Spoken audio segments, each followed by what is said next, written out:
Hi, I'm Stacy with WTI. I'm about to make your bread making adventures a lot more fun.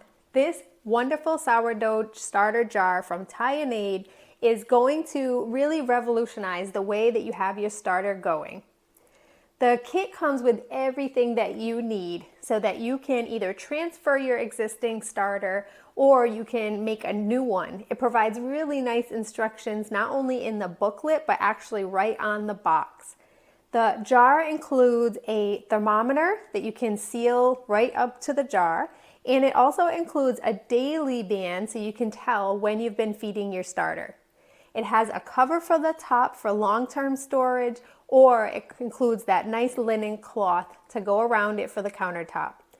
What I really love about this jar is the wide mouth. So the jar that I was using before was a canning jar, and it really was difficult to be able to add in my flour and water to feed my starter.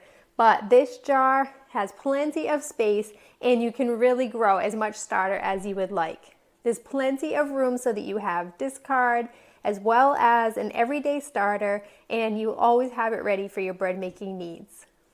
If you are looking to be able to keep your sourdough starter going and have a great system in place so that you can really use everything that included in the kit, you will love the sourdough jar starter.